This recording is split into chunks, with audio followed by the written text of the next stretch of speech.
डरावनी आपबीती YouTube channel में आप सभी का स्वागत है। इस चैनल में आपको डरावनी और रोमांचक कहानियां सुनने को मिलेंगी। यदि आपको डरावनी कहानियां सुनना पसंद है तो हमारे चैनल को जरूर सब्सक्राइब करें।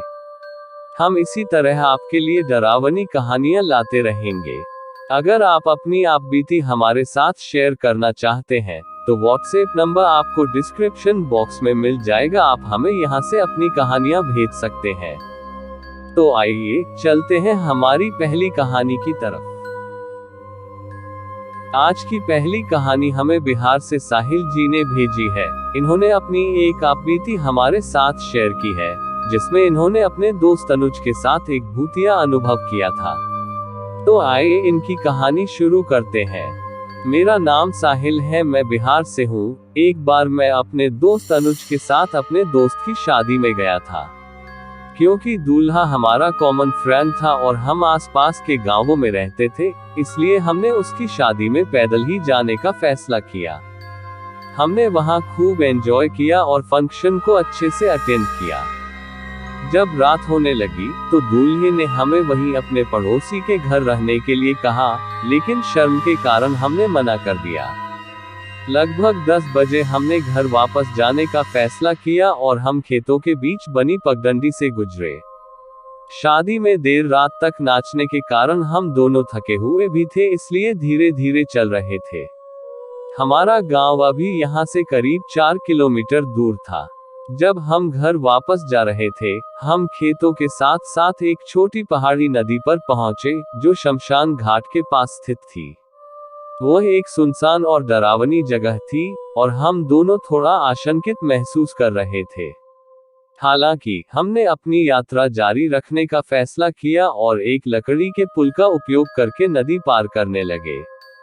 जब हम नदी के दूसरे किनारे पर चल रहे थे, हमने अचानक एक आदमी के भूत की एक छायादार आकृति देखी। यह एक बहुत ही डरावना दृश्य था और हम दोनों अपने अपने ट्रैक पर जम गए। भूतिया आकृति हमें खोखली आंखों से घूरती हुई लग रही थी और हम महसूस कर सकते थे कि हमारी गर्दन के पीछे के बाल खड़े हो गए हैं। हमने भूतिया आकृति से दूर जाने की कोशिश की, लेकिन ऐसा लगा कि वह हमारा पीछा कर रहा है। जब हम शमशान घाट पार कर रहे थे तो हमें अपने चारों ओर से अजीब सी फुसफुसाहट और कराह सुनाई दे रही थी और ऐसा लगा जैसे वह भूत हमारे चारों ओर से आवाजें लगा कर हमें डराने की कोशिश कर रहा हो। यह एक भयानक अनुभव था और हमें ऐसा लगा जैसे हम किसी बुरे सपने में फंस गए हो। हमने महसूस किया कि हमें वहां से जल्दी निकलना होगा, इसलिए हम और तेज भागने लगे। हालांकि हमें जल्द ही एहसास हो गया कि हमने जल्दबाजी गलत मोड़ ले लिया है और खेतों में खो गए हैं।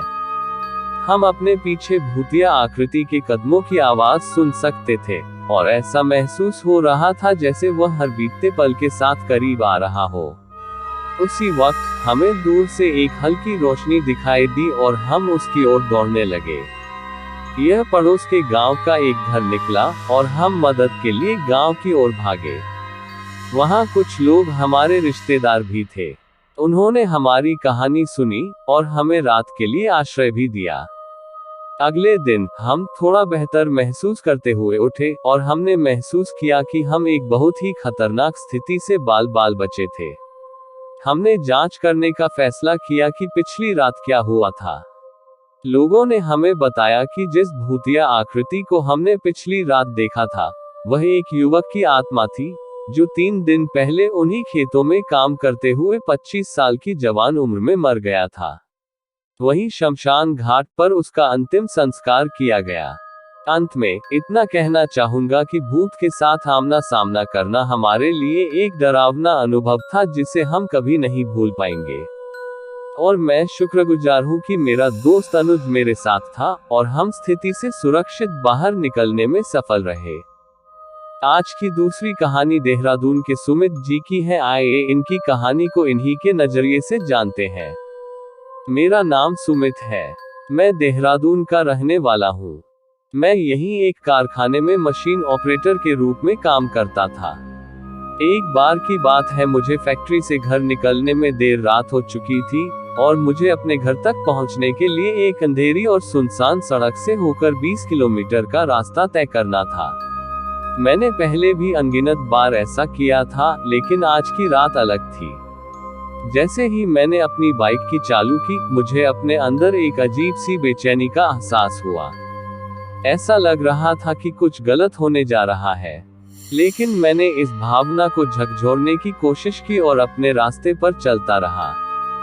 जैसे ही मैं अपनी यात्रा के आधे रास्ते के करीब पहुंचा, मैंने अपनी बाइक में हैंडलिंग करना मुश्किल होता पाया।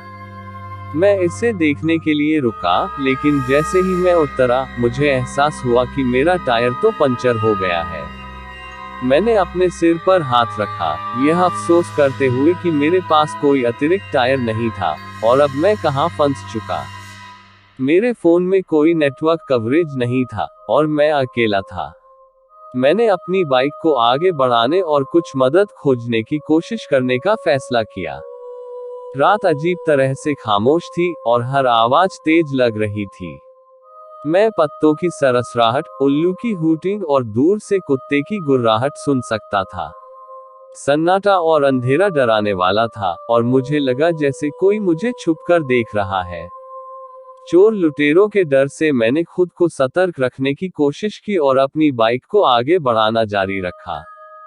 जैसे जैसे मैं चलता गया, बेचैनी की भावना प्रबल होती गई। मैं छाया में कुछ छिपा हुआ महसूस कर सकता था, कुछ भयावह जो मुझे देख रहा था।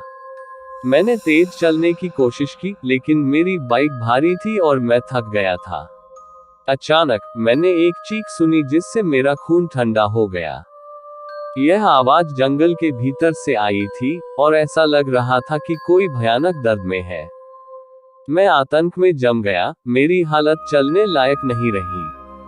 चीख अचानक शांत हो गई, और मैंने एक धीमी गुर्राहट की आवाज सुनी। यह ऐसा कुछ भी नहीं था जैसा मैंने पहले कभी नहीं सुना था, एक आदिम, पशुवत ध्वनि जिसने मेरे दिल की दौड़ लगा दी। मैंने दौड़ने की कोशिश की, लेकिन मेरे पैर मेरी बात नहीं मान रहे थे।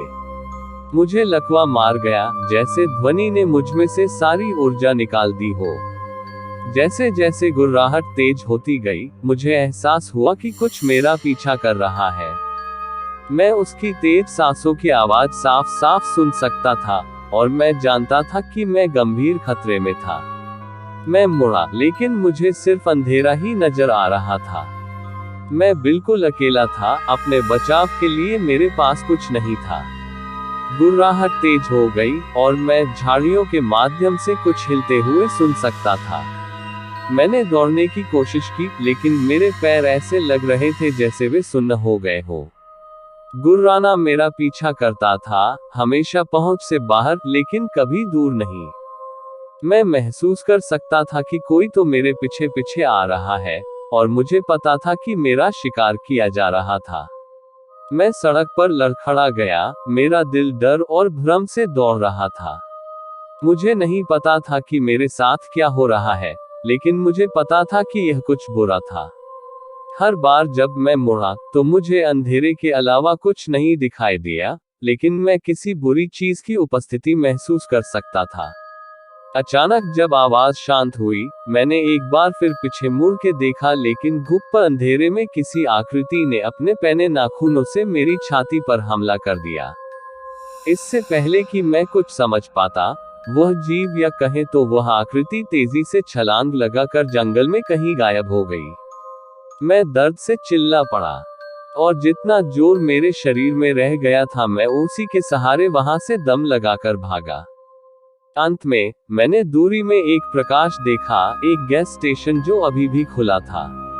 मैं उसकी ओर लपका, मेरी बाइक काफी पीछे मुझसे छूट गई थी। आगे बढ़ते हुए मैं उसके पास पहुंचा और थक कर जमीन पर गिर पड़ा। अटेंडेंट ने एक नजर मुझ पर डाली और जान गया कि कुछ गड़बड़ है। उन्होंने पुलिस को फोन किया, जो जल्द ही पहुंची और इलाके की तलाशी ली, लेकिन उन्हें कुछ नहीं मिला। मुझे अस्पताल ले जाया गया, जहां सदमे और चोट के लिए मेरा इलाज किया गया। डॉक्टरों ने मुझसे पूछा कि क्या हुआ था, लेकिन मैं इतना सदमे में था कि बोल नहीं पा रहा था। मैं केवल चीखने और गुर्राने की आवाज और शिकार किए जाने की भावना को याद कर सकता था। इस घटना ने मुझे झकझोर कर रख दिया था, और मुझे पता था कि मैं फिर कभी पहले जैसा नहीं रहूंगा। पुलिस ने जांच शुरू की, लेकिन कुछ हाथ नहीं लगा। किसी जानवर के हमले के सबूत नहीं मिले। लेकिन इस घटना के बाद मैं इतना डर चुका था कि मैंने वह काम छोड़ दिया। तीसरी कहानी हमें छत्तीसगढ़ से दीपक जी ने भेजी है। ये एक किसान है और इन्होंने अपनी एक भयानक आपबीती हमारे साथ साझा की है। चलिए इनकी कहानी को जानते हैं।